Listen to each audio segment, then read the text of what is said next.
तो मुझे ये समझाएं, नवंबर में ये शुरू हो जाएं यहाँ पे जल्द से जुलूस करना, दिसंबर में करें, जनवरी से 20 से करें, तो ट्रंप साहब भी बैठे हों तो वो भी कुछ नहीं कर सकते। वो कुछ कर सकेंगे तो 20 जनवरी के बाद ही कुछ कर सकेंगे ना। तो कोई उनसे सवाल किया जाएगा उनके तर्जमान से, व्हाइट हाउस से, कि पाकिस्तान में डिस्टर्बेंस हो रही है, आपका बड्डी लंगोटे जो हैं वो सड़कों पे हैं, वहाँ पे प्रॉब्लम है, ह्यूमन राइट्स अब्यूजेज हैं, वहाँ पे नेट बंद है, वहाँ पे आपका उसके बाद इंटरनेट बंद है, जमहूरियत खतरे में है, रिग्ड इलेक्शन है, खान साहब जेल में बैठे हुए हैं, लोगों के साथ ज्यादतियां हो रही हैं, घरों से उठाया जा रहा है, बला बला और 100 चीजें। तो आप बताएं, तो उनका तर्जमान जो पहला उनकी ब्रीफिंग होगी ना, मैं उनकी पहली ब्रीफिंग का वेट कर रहा हूं, जब ये आएंगे अपनी ओथ टेकिंग करेंगे ट्रंप साहब, और इनकी ब्रीफिंग, इनका जो भी तर्जमान मुकर्रर करेंगे वो ब्रीफिंग करेगा, तो पाकिस्तानी वहां बैठे होते कोई ना कोई सवाल करेगा।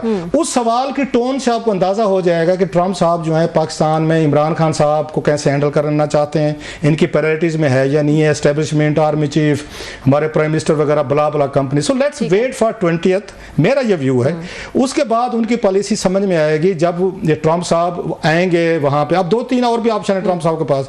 अभी जो तकरीर कर रहे थे उन्होंने कहा जनाब जिन्होंने अफगानिस्तान में मैस किया है, यहाँ पे पूरे हमारे जर्नल्स गए थे, तो जिस दिन मेरी ओथ टेकेंगे उसी दिन, उसके फौरन बाद मेरे दफ्तर में उनके रेजिग्नेशन आने चाहिए।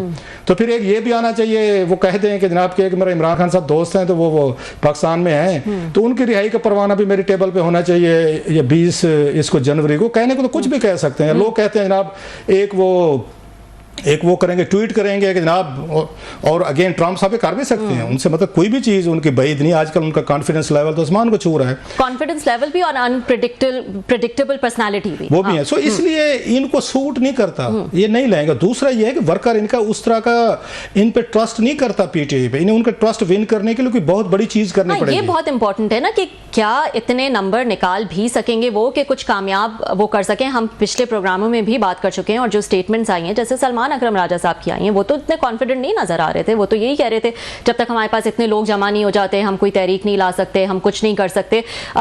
वो अलग बात है कि अली अमीन गंडापुर साहब जो हैं वो एक अलग ही सिमत में चल रहे होते हैं। तो ये भी तो देखना है ना कि कितने नंबर्स निकालना पॉसिबल होगा भी कि नहीं होगा। वो बता चुके हैं, नंबर की तो कैपिंग हो चुकी है। मतलब खान साहब जब खुद बाहर थे, हम कई दफा बात कह चुके, कितने लोग निकाल पाए थे जब उनके, हालांकि गोली भी लगी हुई थी, अटैक भी था, उनके प्लस्तर भी चढ़ा हुआ था, वो मतलब और भी बहुत सारे इशू से गुजरे, मतलब सिंपैथी, एक वोट भी था, सिंपैथी वेव भी थी।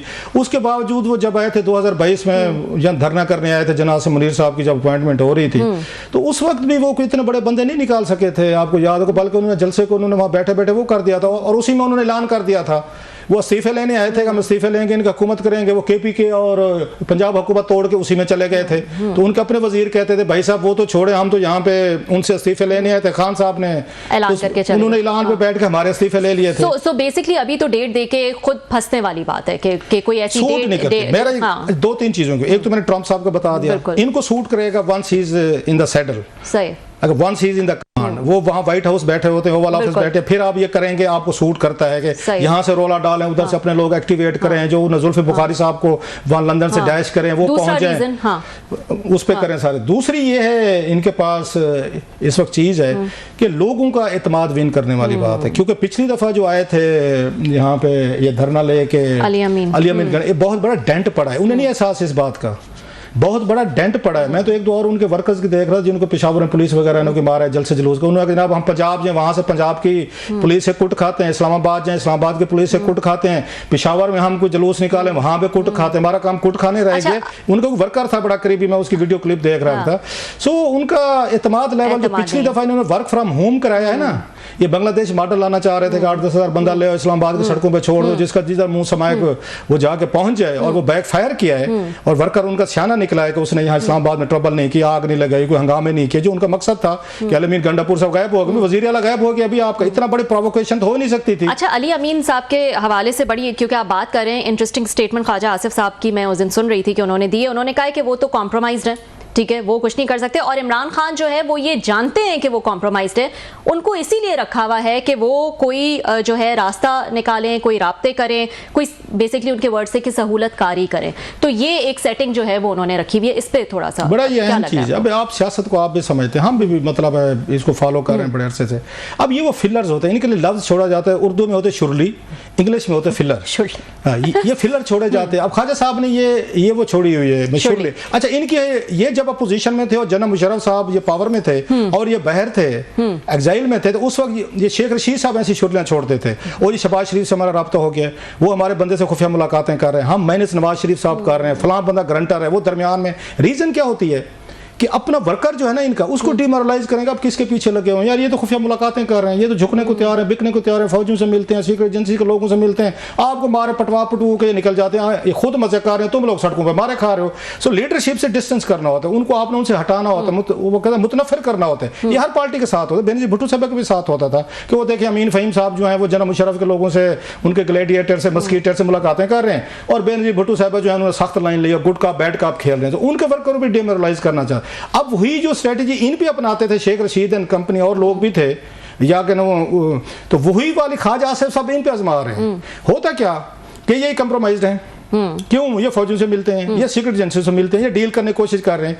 अब इस बात को इनकार करता है, अगर वहां पे उसे समझदारी से जवाब नहीं दिया हुआ उन्होंने, अमीन गंडापुर साहब ने, अगर वो जवाब देता है तो इसका मकसद पूरा होता है ख्वाजा साहब का कि आप हमारे साथ एंगेज हो। हम कहेंगे नहीं जी, हमारे पास सबूत है, हमारे पास वीडियो है, हमें सारा पता है, रिकॉर्डिंग बला बला चीज़ है।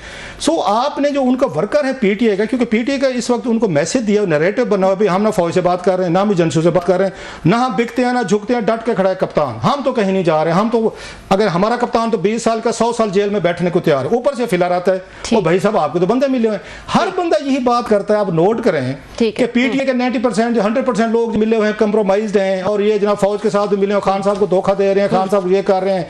और भाई साहब अगर वो फौजियों से मिल भी रहा है तो खान साहब की ब्लेसिंग से मिल रहा है, ये जहन में रखें। ठीक है, वो कभी भी अकेले सोलो फ्लाइट नहीं करेगा खान साहब। लेकिन कहा यही ख्वाजा आसिफ साहब ने कि जो है खान साहब को पता है और वो चाहते हैं कि अली अमीन यही रोल अदा करते हैं। अच्छा, एक और बताते हैं, आपने बड़ा अच्छा, चलो एक बात शुरू, ख्वाजा साहब ने कहा उनको पता है।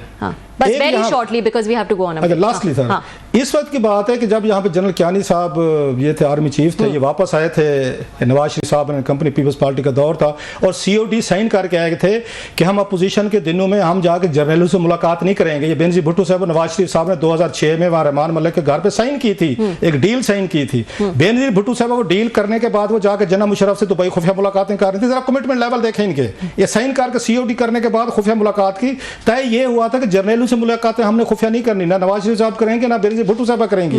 उन्होंने फ्लाइट ली, साइन किया, सीधा दुबई में मुलाकात की खुफिया उनसे मुशर्रफ साहब से, वो कंडोलीजा राइस एंड कंपनी उनके पीछे थे, रॉयल ग्रांट वगैरह उन्होंने की। वापस आए पाकिस्तान, इन्होंने अपनी करनी थी कि अगर हम अपोजिशन में हुए तो सिटिंग हुकूमत के खिलाफ हम जर्नलों से मुलाकातें नहीं करेंगे। उस वक्त पीपल्स पार्टी की हुकूमत थी जिनसे सीओडी था।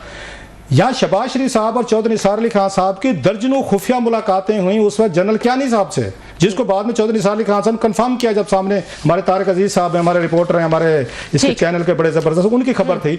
तो नवाज शरीफ साहब से पूछा गया ये यहाँ पे, ये पंजाब हाउस में, कि भाई साहब आप तो कहते थे सीओडी में लिख कर आए थे कि हम ये खुफिया मुलाकातें नहीं करेंगे, यहाँ पे आपके शहबाज शरीफ साहब और ये चौधरी निसार अली साहब मुलाकातें कर चुके हैं खुफिया 12-14। उनका जवाब सुने, भोला मतलब भोले बन जाते हैं ना। उन्होंने नॉट टू माई नॉलेज, ये मुमकिन हो सकता है चौधरी निसार अली खान साहब और शहबाज शरीफ साहब जो हैं वो मुलाकातें कर रहे हैं उससे जर्नलों से, और नवाज शरीफ को पता ही नहीं है। मैंने इस पर कॉलम लिखा था, मैं कि मियाँ साहब या तो रिजाइन कर दें, आपकी पार्टी के दो लोग बगावत कर रहे हैं, आपको इस काबिल नहीं समझते कि वो आपसे पूछें, जर्नलों से मुलाकात कर रहे हैं, सीओटी साइन हो चुके हैं, या पार्टनर्स इन क्राइम है, या फिर आप इग्नोरेंट है। इन आइदर केस फिर आपको मैं क्विट करना चाहिए, फिर आपको रिजाइन देना चाहिए। सो ये वही